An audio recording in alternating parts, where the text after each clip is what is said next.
At 5:40 in the evening, on July 1st, 1944, Field Marshal Gerd von Rundstedt picked up the telephone in his headquarters at Saint-Gerony, a grand chateau just west off Paris that had once belonged to French royalty. The evening light filtered through. Tall windows onto maps, covered with red and blue markings, showing the disposition of forces across Normandy. On the other end of the Linoise field, Marshal Wilhelm Keitel, chief of the German Armed Forces High Command, calling from the Wolf's Lair. Hitler's fortified headquarters hidden in the forests of East Prussia over 1,000 miles away.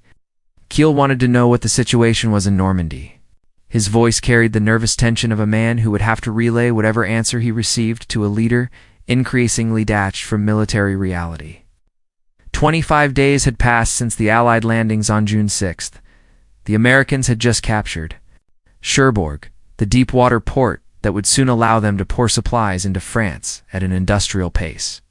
The British were grinding toward Karna, the key city that controlled their road network into the French interior. German casualties were staggering. Killed, wounded, missing, captured. The equivalent of multiple divisions had simply ceased to exist. Replacements were not coming. The Luftwaffe could not contest the skies. The front was crumbling, inch by inch, day by day. Keitel asked the question that Hitler had been demanding an answer to 4 weeks. "What should we do?" Vonnet paused. Italy crackled with static.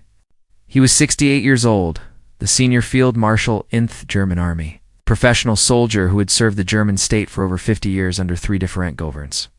He had commanded the conquest of Poland in 35 days, the Hadeld Army Group, south through Ukraine in 1941, covering 400 meters in 3 months. He had overseen the defense of Western Europe since 1942. He had studied war his entire adult life. He knew exactly what needed to be done. "End the war, you idiots," he said.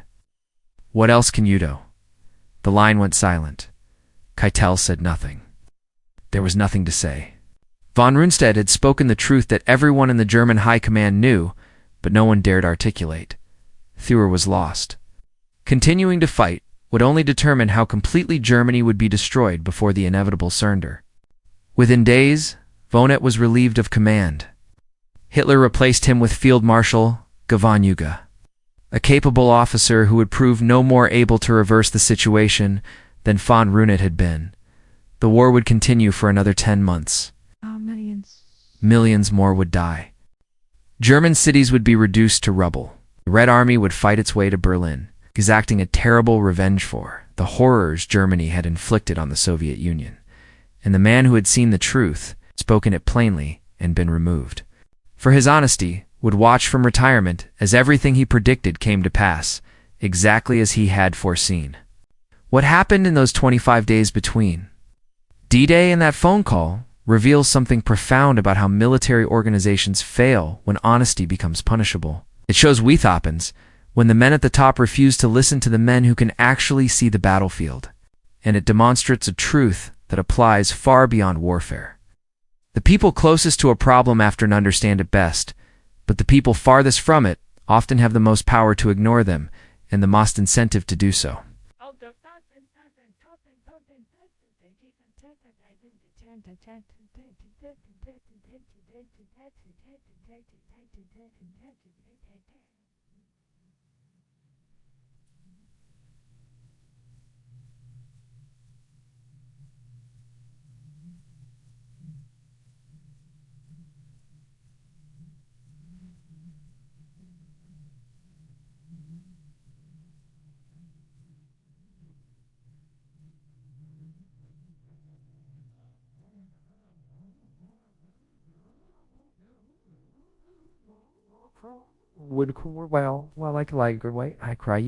Rundstedt said what he said and why it cost him his command.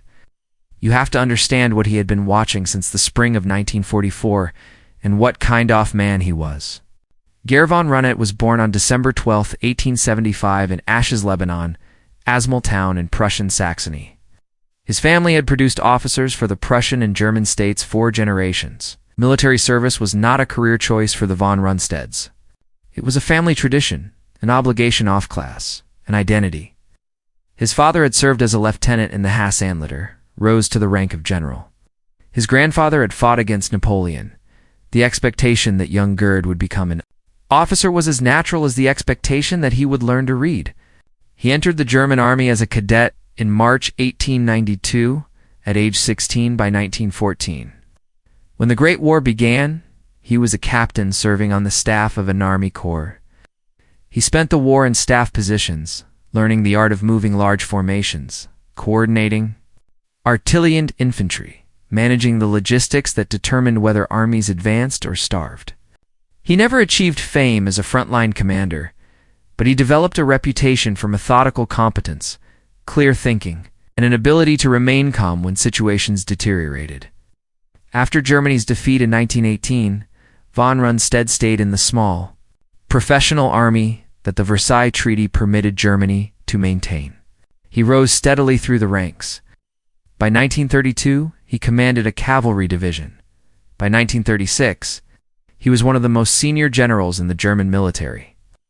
When Hitler came to power in 1933, von Rundstedt was already an established figure, a representative of the old Prussian military aristocracy that predated the Nazi movement by centuries. Von Rundstedt was not a Nazi. He never joined the party, never expressed enthusiasm for National Socialist ideology. He viewed Hitler with a mixture of professional distance and aristocratic contempt. Among fellow officers, he called Hitler the Bohemian. Corporal, a reference to Hitler's modest rank in the Great War and his Austrian origins. Von Rundstedt considered himself a soldier of Germany, not a soldier of any political movement. His loyalty was to the state, to the army, to the traditions of Prussian military service. Politicians came and went. The army endured, but von Rundstedt was also a man of his time and class, which meant he was willing to serve whoever controlled the German state, regardless of their methods or goals. When Hitler launched the war, von Rundstedt fought it. He did not question whether the war was just. He did not resign in protest when Germany invaded Poland, a country with which Germany had signed a non-aggression pact only months earlier. He simply did his job, and he was brilliant at it. His campaign in Poland in September 1939 was a masterpiece of combined arms warfare. He commanded Army Group South, driving from Silesia toward Warsaw with speed and precision. His forces covered 200 meters in 2 weeks, encircling Polish armies and preventing them from establishing coherent defensive lines. The campaign was over in 35 days. Poland ceased to exist as an independent nation. In May 1940, von Rundstedt led Army Group A in the invasion of France. His forces made a crucial thrust through the Ardennes, the forested highlands of Belgium and Luxembourg that French planners had dismissed as impossible to tanks. 7 panzer divisions drove through the narrow roads and emerged behind the main French defensive positions. Within 6 weeks, France had surrendered. It waged greatest German military victory since the Wars of Unification in the 19th century. In June 1941, von Rundstedt commanded Army Group South in the invasion of the Soviet Union. His forces drove through Ukraine, covering 400 meters in 3 months, capturing Kiev in one of the largest encirclements in military history, over 500,000. Soviet soldiers were killed or captured in the Kiev pocket alone. Von Rundstedt's reputation as one of Germany's finest commanders was secure. But von Rundstedt also saw something that the ideologues in Berlin refused to see. The Soviet Union was not collapsing. The Red Army, despite catastrophic losses, was not. New divisions appeared to replace those destroyed. Soviet industry evacuated beyond the Ural Mountains continued to produce tanks and aircraft. The winter of 1941 brought the German advance to a halt outside Moscow. That quick victory Hitler had promised was not coming. In December 1941, von Rundstedt ordered a withdrawal from Rostov, a city in southern Russia that his forces could no longer hold. Hitler was furious. He had forbidden any retreats. Von Rundstedt offered his resignation, and Hitler accepted it. For the first time, the field marshal learned what happened to commanders who told Hitler things he did not want to hear. But Germany needed von Rundstedt.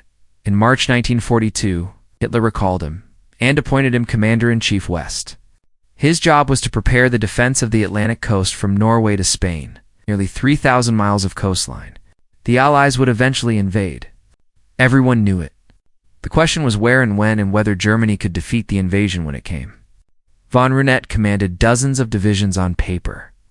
In reality, many were under strength, undertrained, or filled with soldiers who had no business being on a front line. Some divisions consisted primary Luftwaffe men, conscripted in their 40s after younger men had been killed or captured in the East. Other divisions contained Ostropon, soldiers from the conquered territories of the Soviet Union who had volunteered or been cursed into German service. Their reliability was questionable. Their equipment was often obsolete.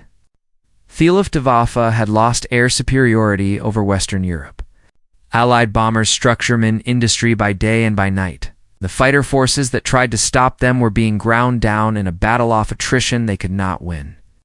The Marine had lost the Battle of the Atlantic.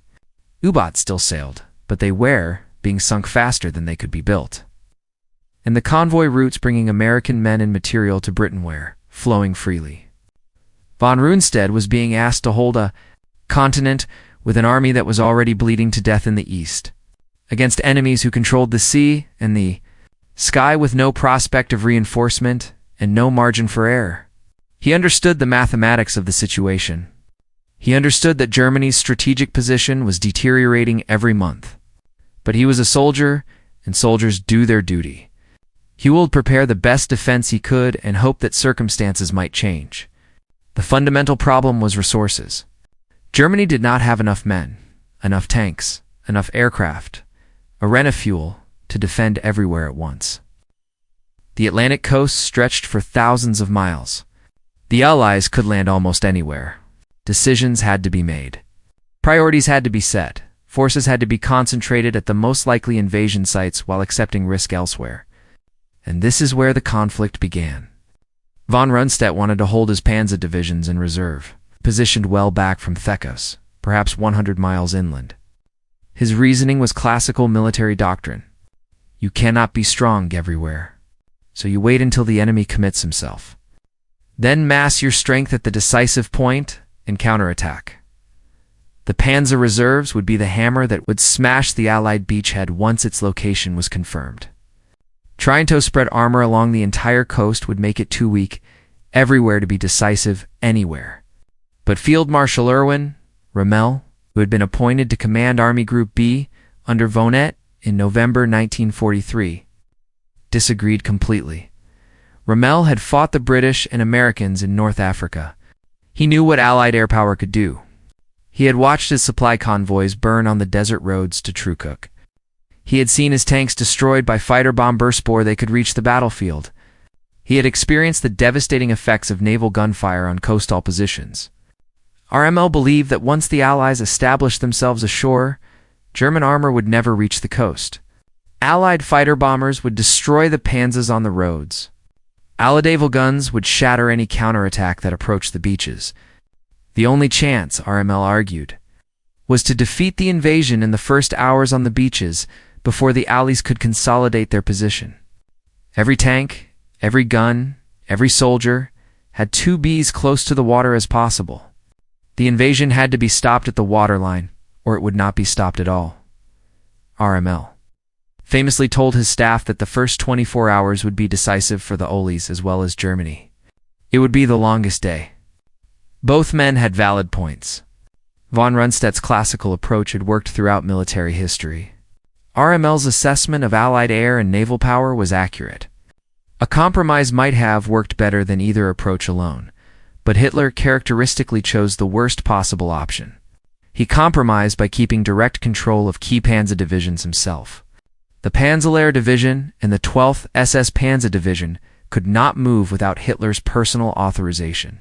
This decision removed strategic flexibility from the commanders on the ground. It meant that when the invasion came, the men who could see what was happening would have to ask permission from a man 1,000 miles away who could not see anything at all. It meant delays. It meant confusion. It meant that the critical horrors after the landing would be wasted waiting for authorization that might or might not come. June 6, 1944. D-Day 0.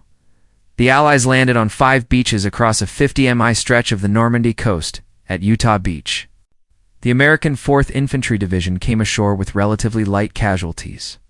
At Omaha Beach, the American 1st and 29th Infantry divisions ran into the German 352nd Infantry Division and suffered terribly with over 2,000 killed and wounded in the first hours.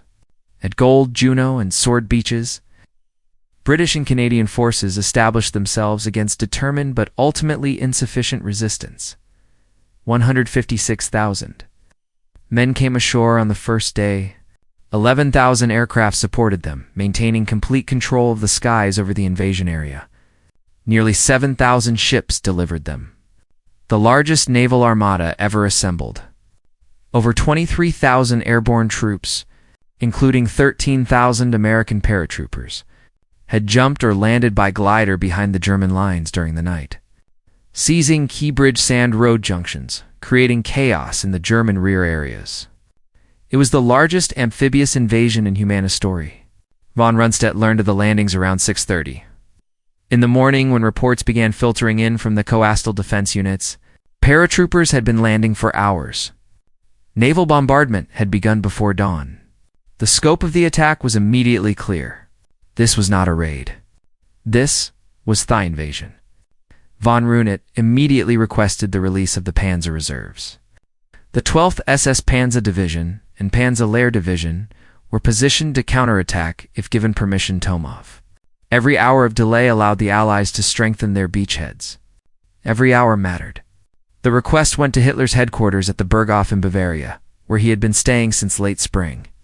He had stayed up until 2 or 3 in the morning watching news, reels with Goebbels and Eva Braun. His personal physician had given him a sleeping pill to treat his chronic insomnia. His staff, terrified of his rages, refused wake him.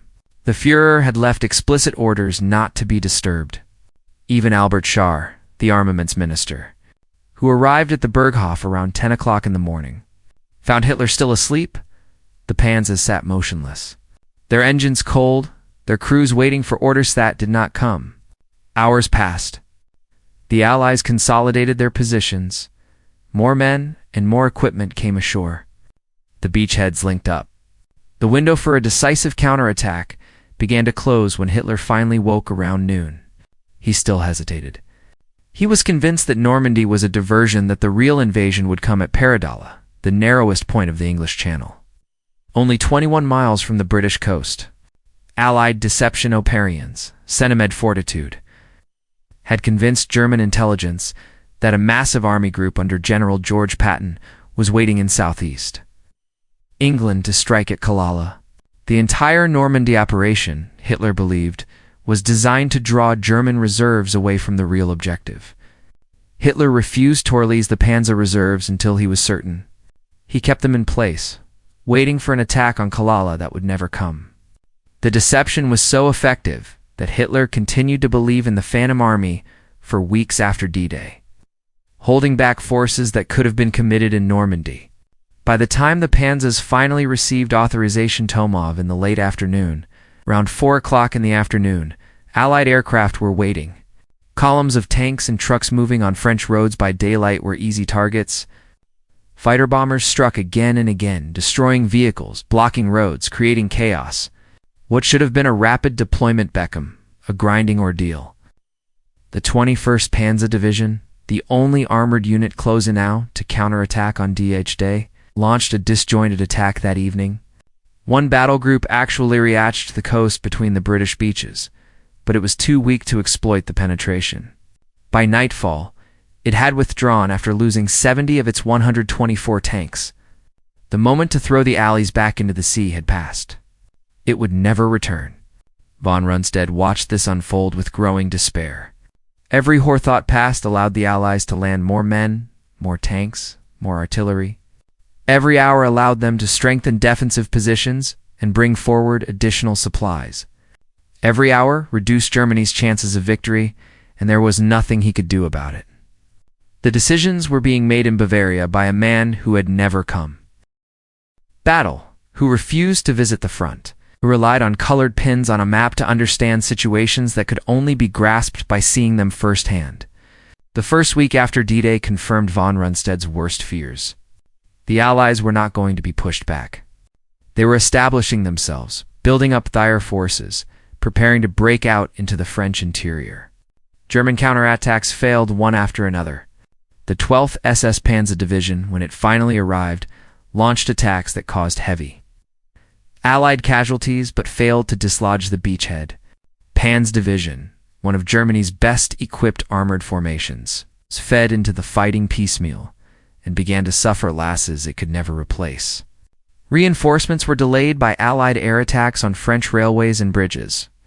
The systematic destruction of the French rail network had been underway for months before D-Day.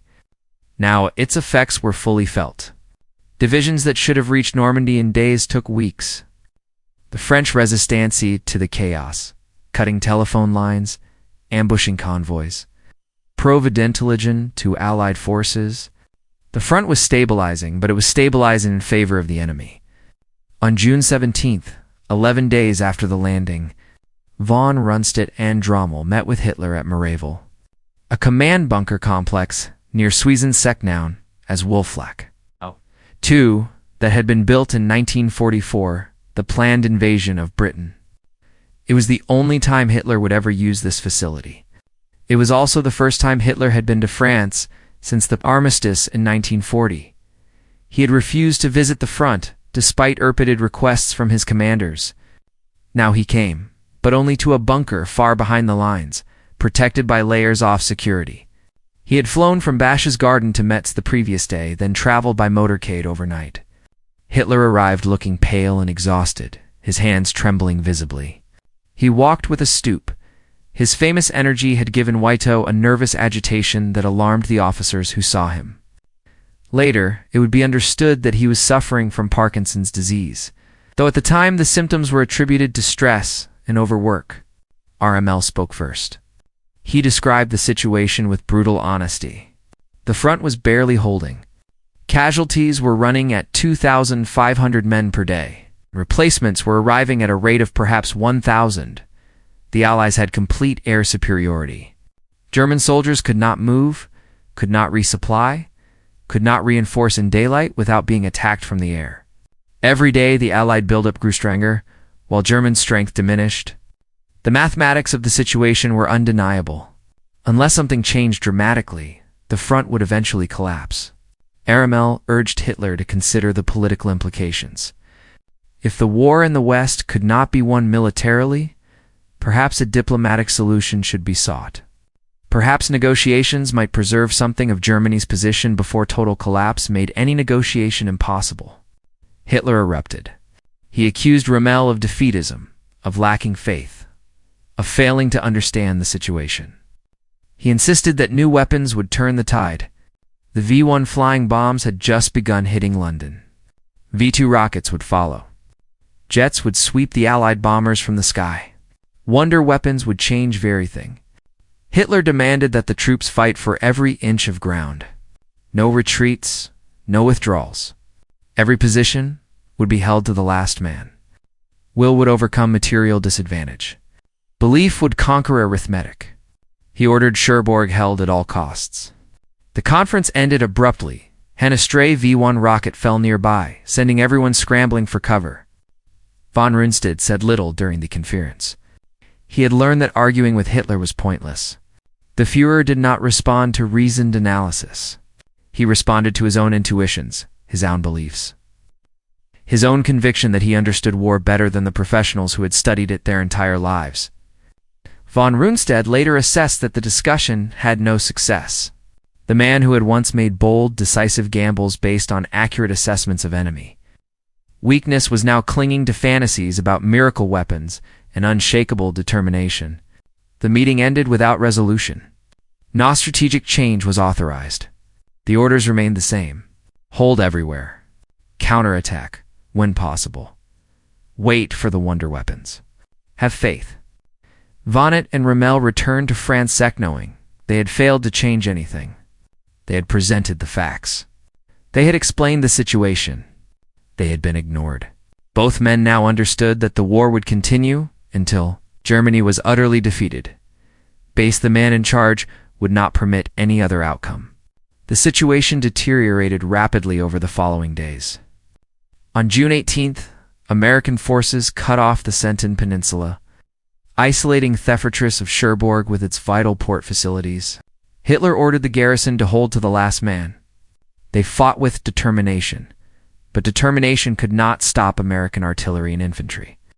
The city fell on June 26th and 27th.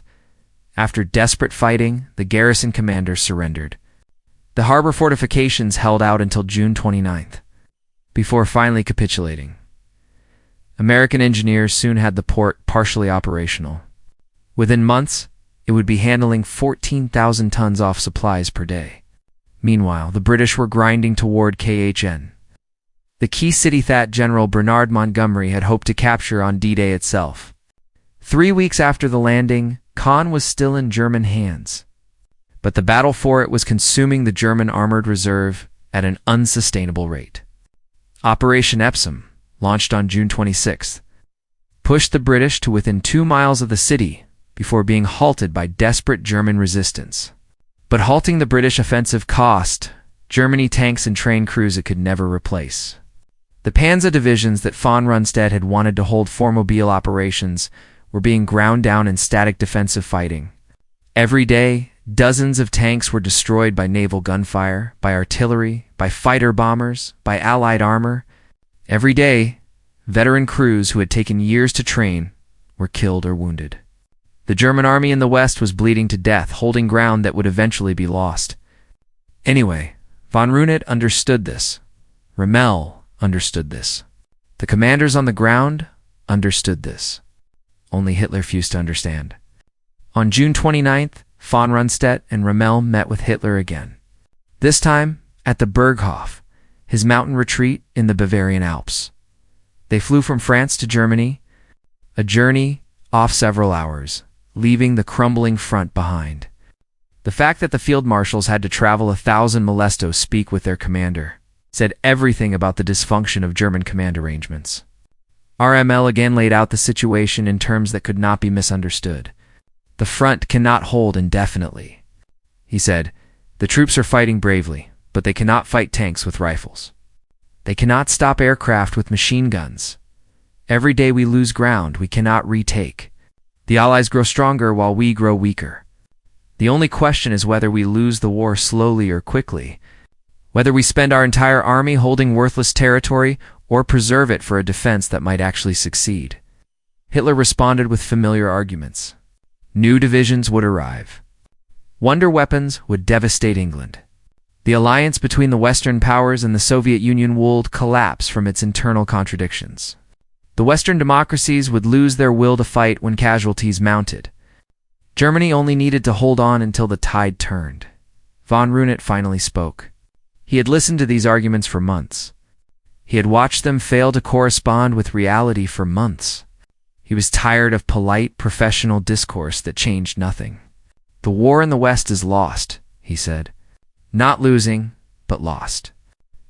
The question is not whether Germany will be defeated, but when and at what cost. Every day the war continues. More German soldiers die for nothing. Every day brings more destruction to German cities. The only rational course is Tasieg, an end to the fighting before Germany is utterly destroyed, before there is nothing left to save. Hitler stared at him. The room fell silent. Other officers looked at the floor, unwilling to be associated with such dangerous candor. Then Hitler began to speak, his voice rising in fury. Hiekest von Rundstedt of cowardice, of defeatism, of betraying the German people and the soldiers fighting at Thefront. He insisted that victory was still possible if only the generals would believe in it. If only they would fight with the determination he demanded. The meeting ended without resolution. Nothing had changed. Nothing will change. Rundstedt and Rommel flew back to France, knowing that they had spoken the truth and been rejected for speaking it.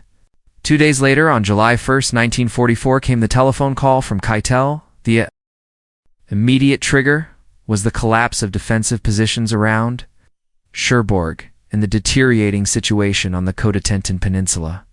That afternoon, the German High Command had countermanded von Rundstedt's orders, allowing armored units to withdraw from Allied naval gunfire range near KHN. Keitel, speaking for Hitler, wanted to know what should be done to stabilize the front. Von Rundstedt had no patience left for the charade. He'd been warning for weeks. He had been ignored for weeks. He had watched good soldiers die for weeks in a cause that was already lost. When Keitel asked what should be done, von Rundstedt answered with the only honest response left: "End the war, you idiots. What else can you do?" The words were not diplomatic. They were not couched in the careful language that generals used when addressing political leadership. They were not softened with qualifications or hedged with alternative interpretations. They were blunt, direct, and devastating, and they ended von Rundstedt's command. Hitler's response came swiftly. The next day, July 2nd, Hitler issued the dismissal order. Field Marshal Gunnevonig was summoned to take over as commander-in-chief. West, von Rundstedt, was told to go home and await further orders. The official announcement attributed his departure to age and ill health. There was no court-martial, no public disgrace, no dramatic confrontation. Hitler still needed the appearance of support from the old Prussian military aristocracy, still needed the prestige that officers like von Rundstedt brought to the regime. But von Rundstedt's active career appeared to be over. He had spoken the truth, and truth was not tolerated. What followed proved every word Rundstedt had spoken to be accurate. Von Lodge arrived confident that could succeed where von Rundstedt had failed. He had commanded successfully on the Eastern Front. He believed the situation in the West could be stabilized if it was handled properly. Within days, he understood the reality. The situation was exactly as bad as von Rundstedt had described. Perhaps worse, the Allies were not going to be stopped.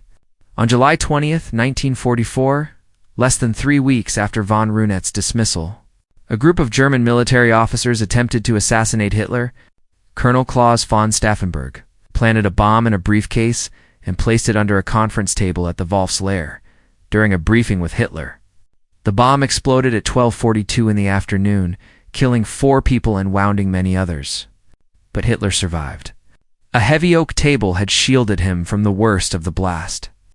He emerged with burst eardrums, burns, and wounds from wooden splinters, but very much alive. The conspiracy collapsed within hours. The conspirators had assumed Hitler was dead and began implementing their plan to seize power, codenamed Operation Valkyrie. When news came that Hitler had survived, the coup fell apart. The conspirators were arrested, tortured, and executed. Stoltenberg was shot by firing squad in the courtyard of the Bendler block shortly after midnight, shouting, "Long live sacred Germany." With his last breath, others were hanged with piano wire from meat hooks, their deaths filmed for Hitler's viewing. Thousands more were arrested in the purge that followed as the Gestapo rounded a panion connected, however tenuously, to the resistance. Nearly 5,000 people will eventually be executed in connection with the plot. Rommel was implicated in the conspiracy. He had known about the plot and had not reported it.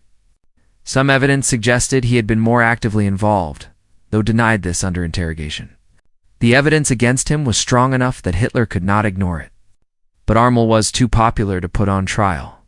His victories in North Africa had made him a national hero. A public trial would reveal that Germany's most famous general had turned against the regime. Rommel was offered a choice.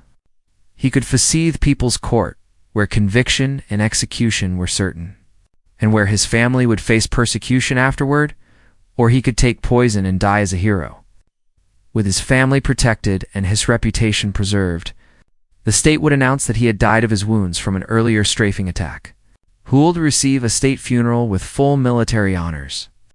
On October 14th, 1944, 2 generals, Wilhelm Burgdorf and Ernst Missel, arrived at Rommel's home in Herlingen with the poison.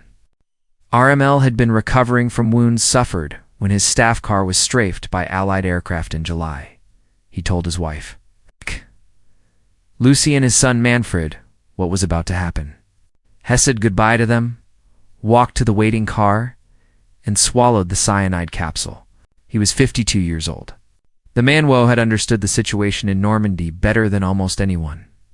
Who had urged Hitler to seek peace while Lothier was still something to negotiate, was dead because he had been right. The state funeral that followed presented him as a hero who had died of his wounds. Von Huge fared no better.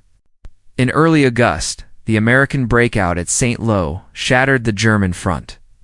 Operation Cobra punched through German lines and poured into the French interior. Von Loo ordered a counterattack at Morton that Hitler had demanded, even though von Loo knew it was hopeless. The counterattack failed.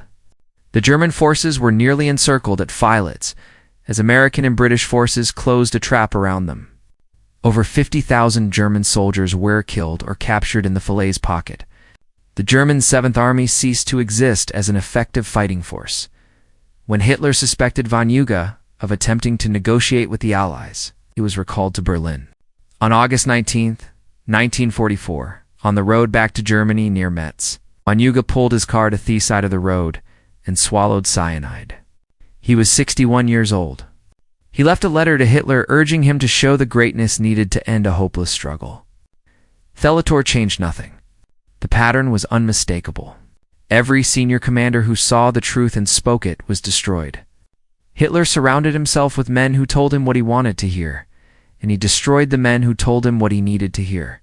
The system punished honesty and rewarded delusion. It guaranteed its own failure.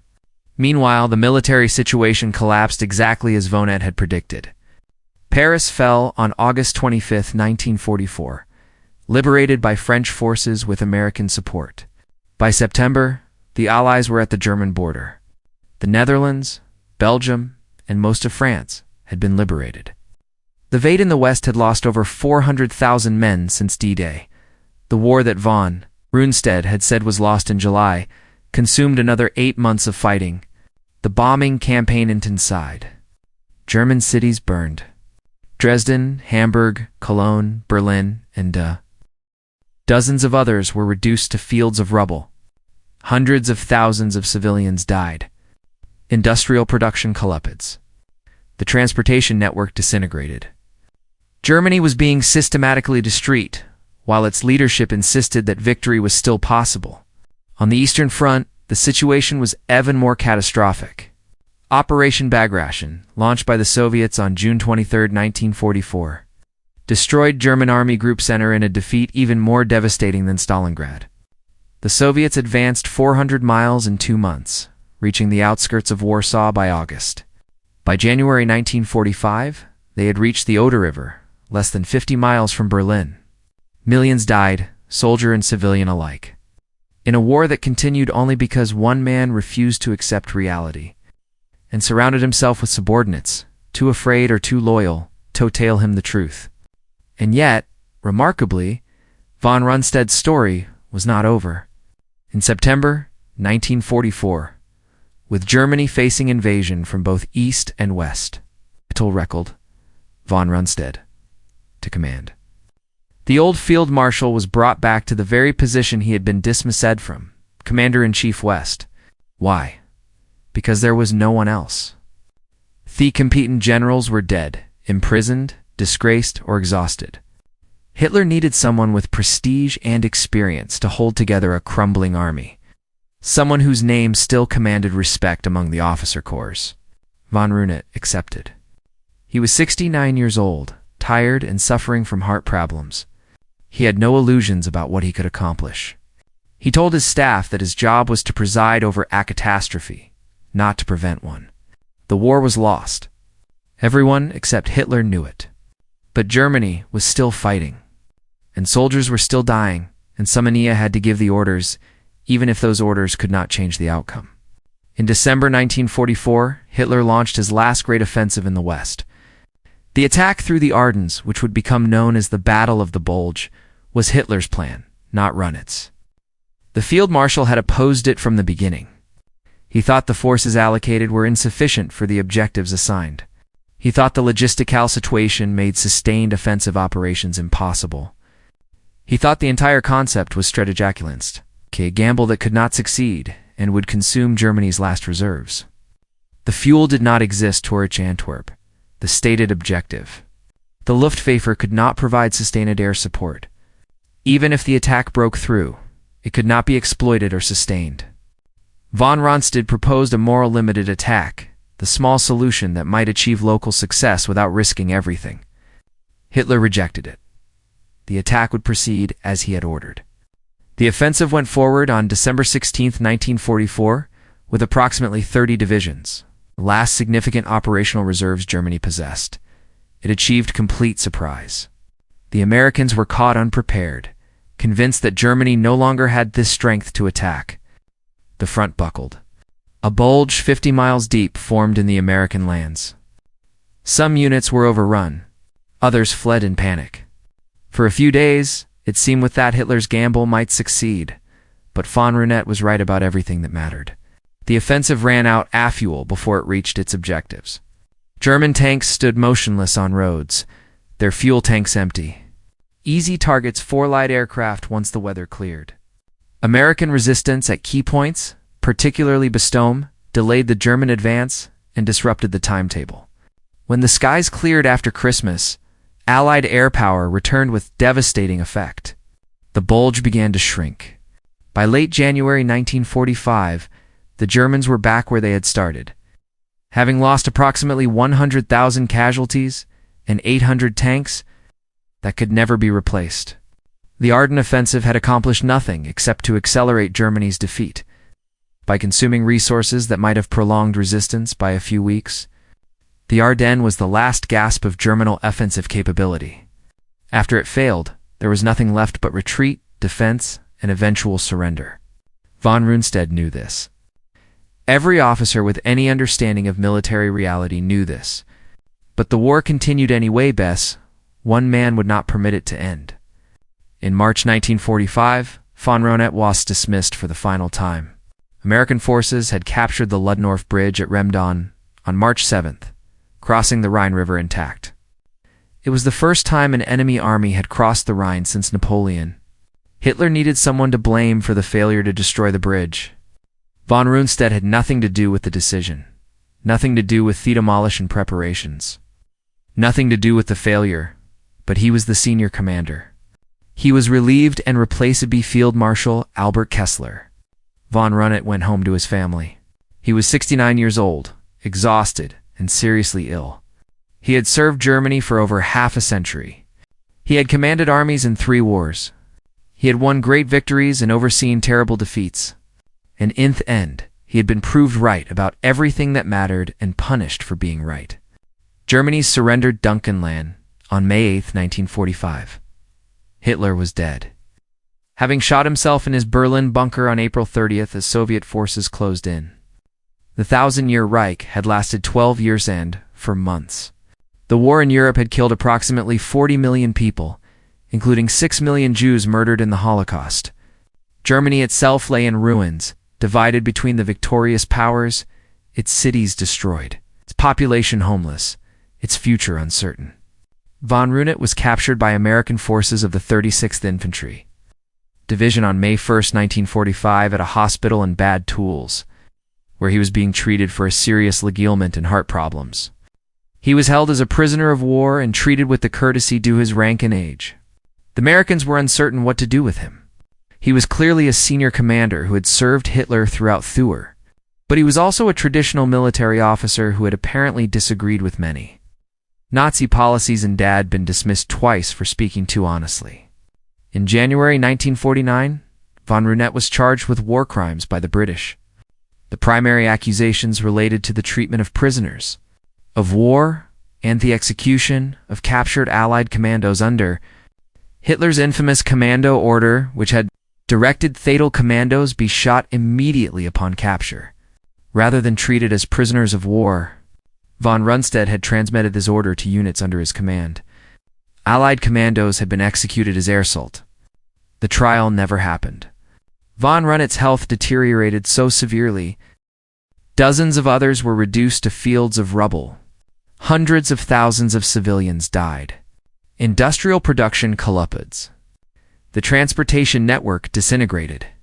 Germany was being systematically, while its leadership insisted that victory was still possible. On the Eastern Front, the situation was even more catastrophic. Operation Bag Ration, launched by the Soviets on June 23, 1944, destroyed German Army Group Center in a defeat even more devastating than Stalingrad.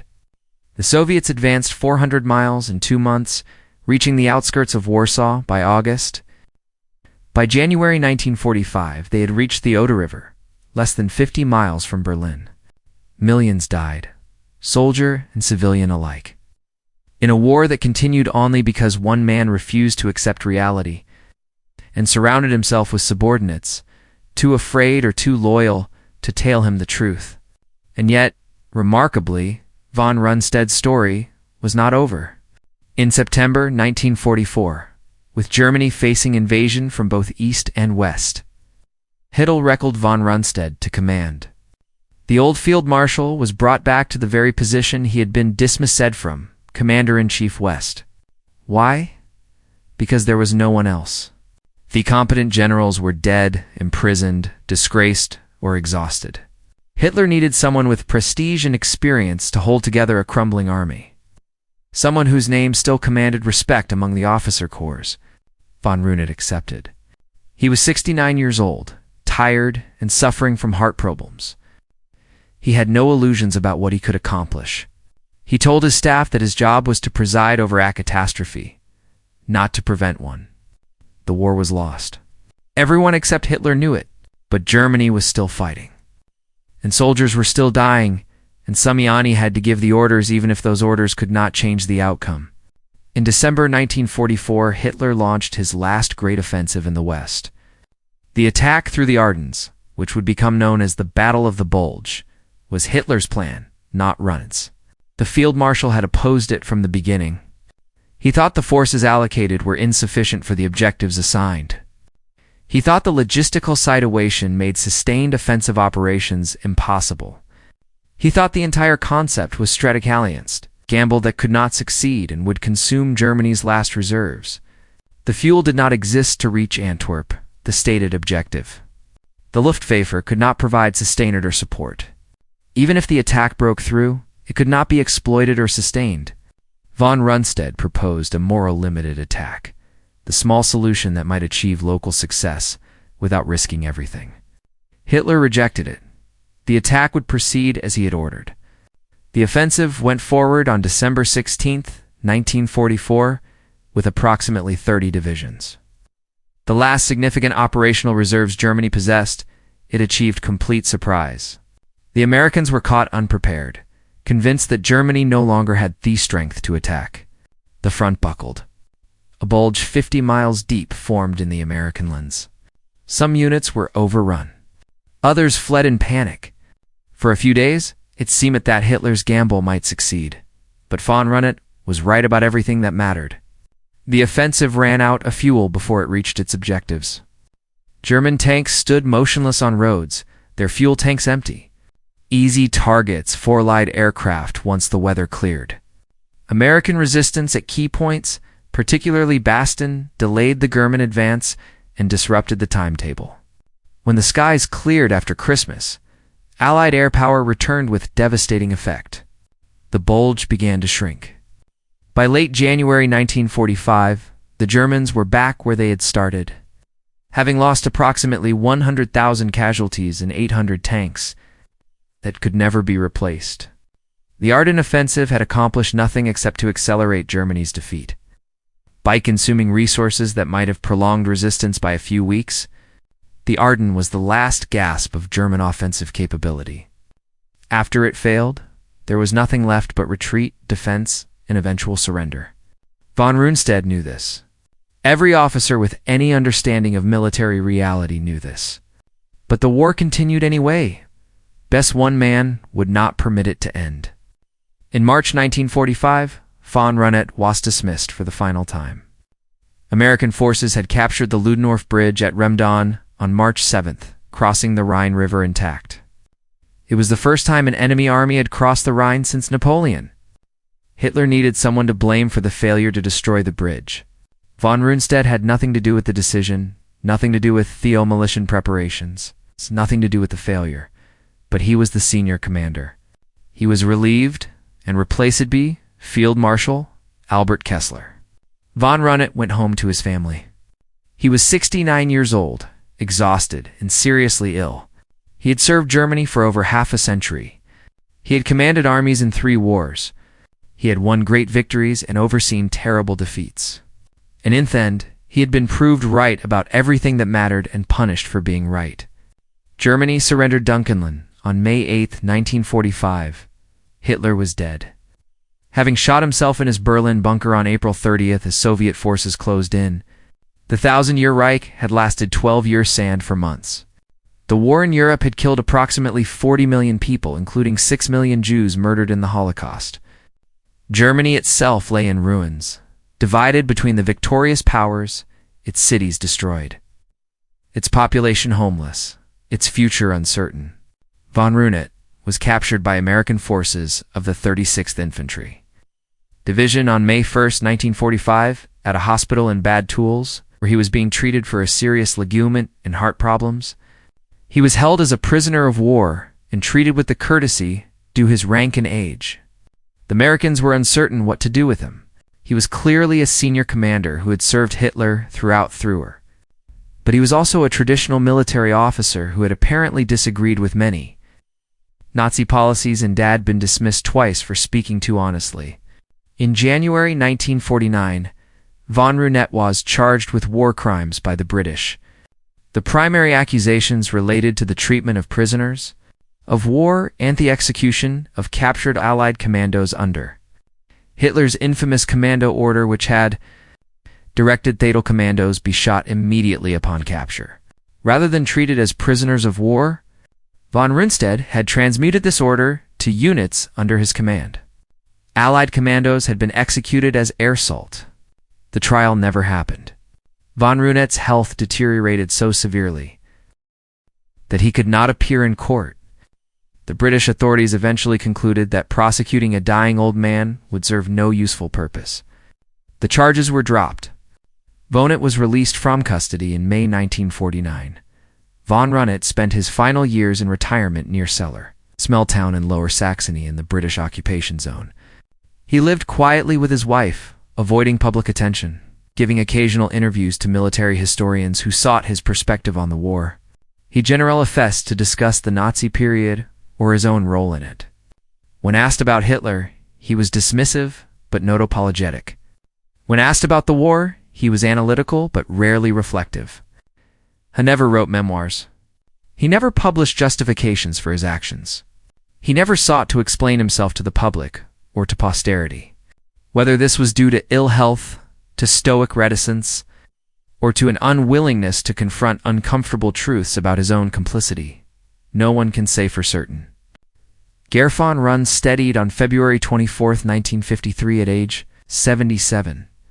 He was buried with military honors at Stucken Cemetery in Hanover. Over 2,000 mourners attended.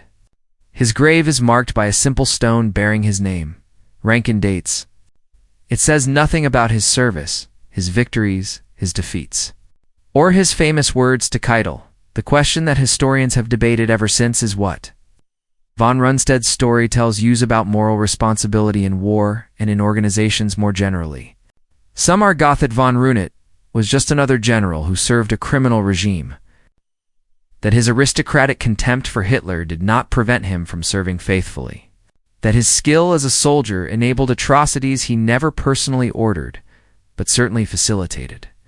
The war crimes he was charged with were real. The commando order he transmitted to the deaths of captured Allied soldiers, who should have been protected by the laws of war. The campaigns he commanded in Poland, France, and the Soviet Union killed millions.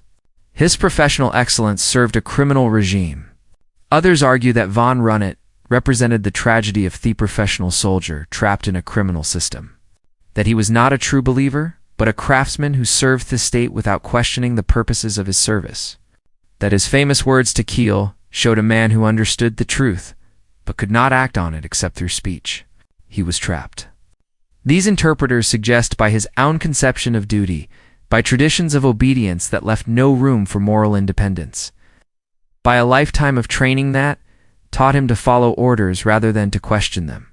Perhaps both interpretations contain elements of truth. Perhaps von Rundstedt was simultaneously a skilled professional, a passive enabler of evil, a clear adrialist, and a moral failure. Human beings contain contradictions.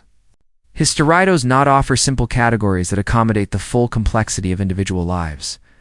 What is clear is that Vanette saw what was happening more accurately than almost anyone in the German high command. 25 days after day, he understood that the war was lost beyond any reasonable hope of recovery. He understood that continuing to fight would only increase the destruction. He understood that the only rational course was to seek peace, while there was still something left to save. And he was right. Everything that happened afterward confirmed his judgment. The Battle of the Bulge was a futile waste of Germany's last reserves. The defense of the Rhine was a delaying action that bought nothing but time for more destruction. The final defense of Berlin was a bloodbath that served no military purpose whatsoever. Every day the war continued after July 1 St. 1944 was a day that cost lives German, undallied alike, without changing the ultimate outcome by 1 degree. Von Rundstedt saw this clearly. He said so directly.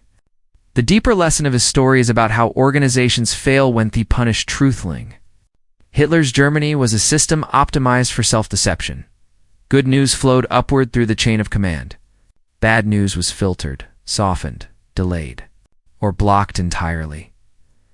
Officers who reported honestly on unfavorable situations were accused of defeatism and replaced by officers who reported what the leadership wanted to hear.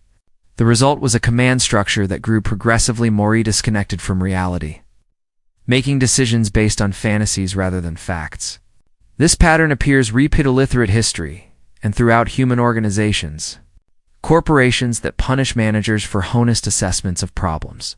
Governments that promote officials who agree with established policy and marginalize those who question it. Militaries that silence officers who challenge accepted doctrine. In every case, the short-term comfort of conformity creates long-term catastrophe when reality finally imposes itself. The people at the top of such organizations make decisions based on information that has been optimized for their psychological comfort rather than for accuracy. They come to believe their own propaganda because everyone around them confirms it. And by the time they realize the truth, when reality becomes impossible to deny, it is too late to change course. The damage has been done. The opportunity for correction has passed. Von Rundstedt's words end through her. You idiots were not merely an assessment of Germany's military situation in July 1944. They were an indictment of a system that had made honest assessment impossible. They were a statement that the men in charge had lost the ability to see what anyone with functioning eyes could see. They were a cry of frustration from a professional woe. Had spent his entire life mastering a demanding craft, only to watch that craft destroyed by amateurs who believed that will could substitute for reality and faith could overcome arithmetic. The fools did not end the war. They continued fighting for 10 more months. They presided over the destruction of their own country. They sent hundreds of thousands of young men to die in battles that could not be won for objectivist could not be achieved. And when it was finally over, when the ruins were still smoking and the dead were still being counted, the survivors asked how it had happened, how a nation of educated people had followed a madman to complete destruction. Part of the answer is that the people who knew the truth, the people who could see clearly, the people who dared to speak honestly, were systematically removed. They were dismissed, arrested, executed, or driven to suicide. And the people who replaced them told comfortable lies until there was nothing left to lie about until Thernomy was in the streets and the Reich Chancellery was burning. Von Rundstedt saw the end coming 25 days after D-Day. Has said so plainly. He was removed for his honesty, and Germany burned for another 10 months, because no one in power could bear to hear what he had to say. If you found this story as compelling as Wedded, please take a moment to like this video. It helps us share more forgotten moments from the Second World War with a wider audience. Subscribe to stay connected with these untold histories. Each story matters. Each story deserves to be remembered, and we would love to hear from you. Leave a comment below, telling us where you are watching from. Our community spans continents and generations. From veterans to history enthusiasts, from students to scholars, you are part of something meaningful here. Thank you for watching, and thank you for keeping these stories